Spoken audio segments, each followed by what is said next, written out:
Yeah, so this is just, we've discussed that again. Once we protonate, this is MTP orbital, attack can come from top, from the bottom. And the same story if we protonate on the other side.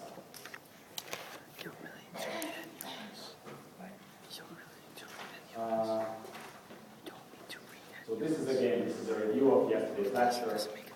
Nuclear power adds to more substituted carbon, or you can say, yes.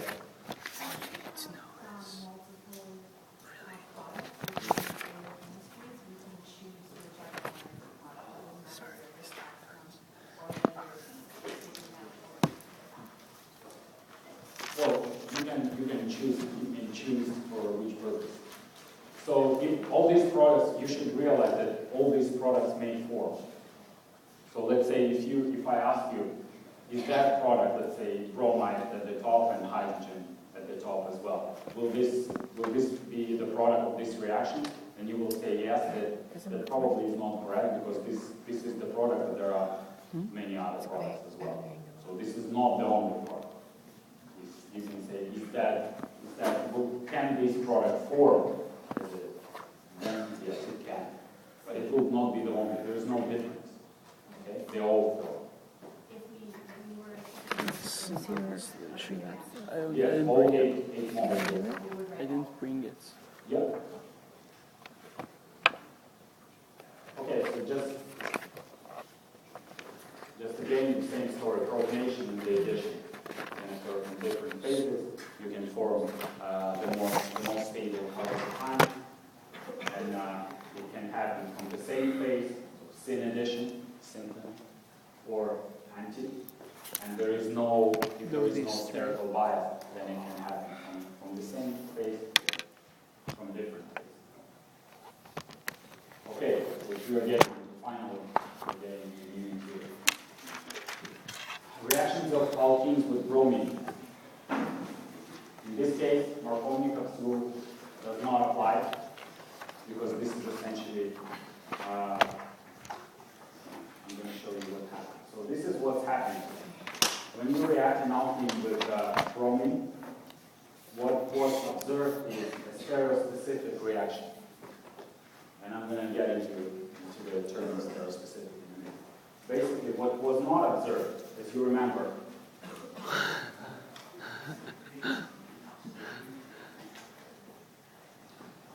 what was not observed, if you remember, with hydrogen bromide, let's say, you protonate, you form this MTP orbital. It can come from the same phase, both are sticking up, or from the bottom.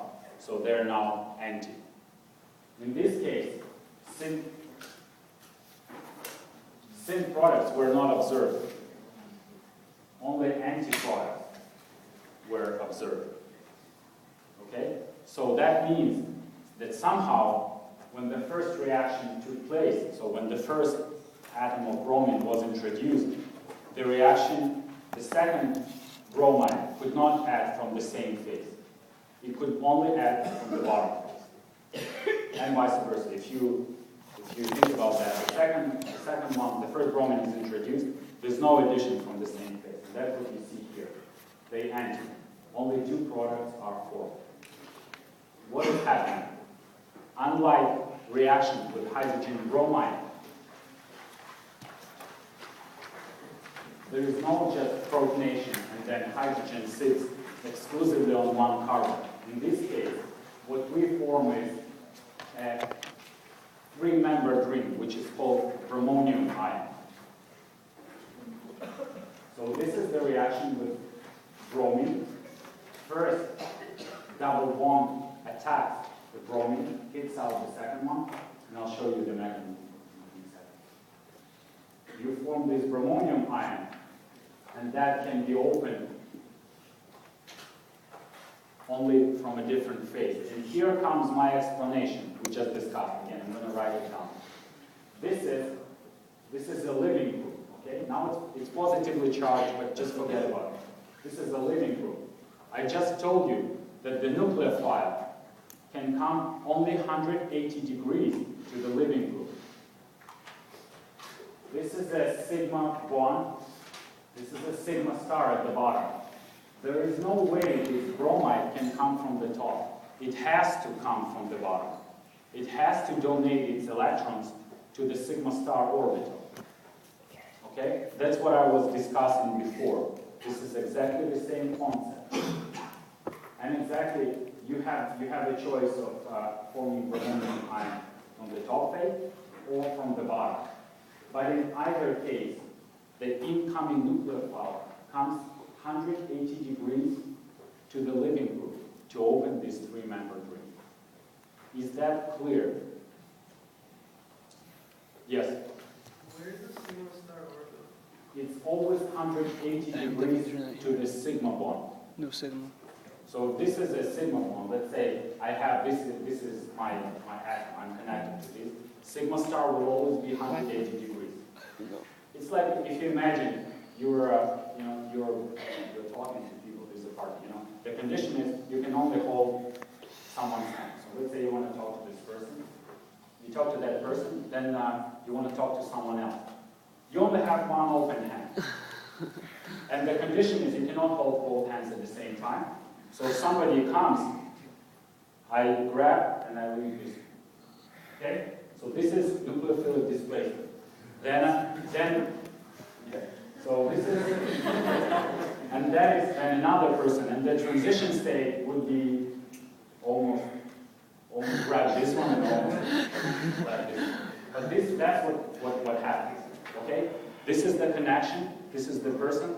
Sigma star is 180 degrees. A new person cannot come from this way unless we discuss the second mechanism. When I get rid of this person, and now both hands are open. And this is the pt2 orbital. This is the tertiary carbocation. Anyone, the person can come from here or from here. It doesn't matter. I don't care. But the displacement, when there is a living group, then there's only one way to approach. Okay? No idea. So we'll just...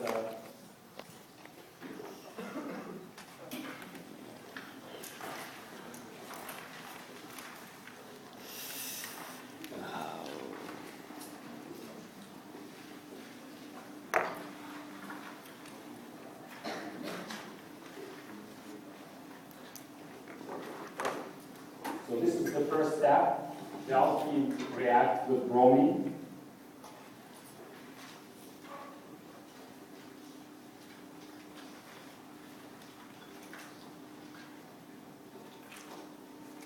Now I've arbitrarily chosen this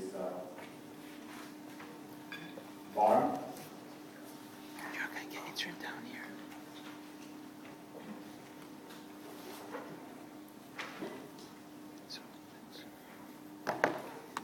So I form my bromonium ion. Okay? So these are sigma bonds.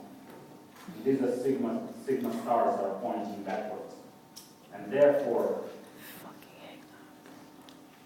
the bromide can only come from the face which is opposite to the sigma bond to open this remember. Now, you probably noticed, just give me a second, I'll get back to the pay attention. Hopefully, I know it's a lot of information, but there's another thing for you. So we formed the bromonium ion. There is incoming nucleophile. Where does it attack? As you notice, there is only one product shown, because it only attacks this position. The same here. Bromide only attacks this position. It doesn't go here. And that happens because this particular carbon is a tertiary carbon. It has more carbocation character. So when I draw a bromonium ion, let's say I have cyclohexene. Okay? And that reacts with bromine.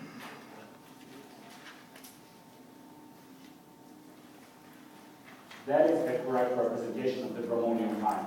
In this case, incoming nucleophile can attack either here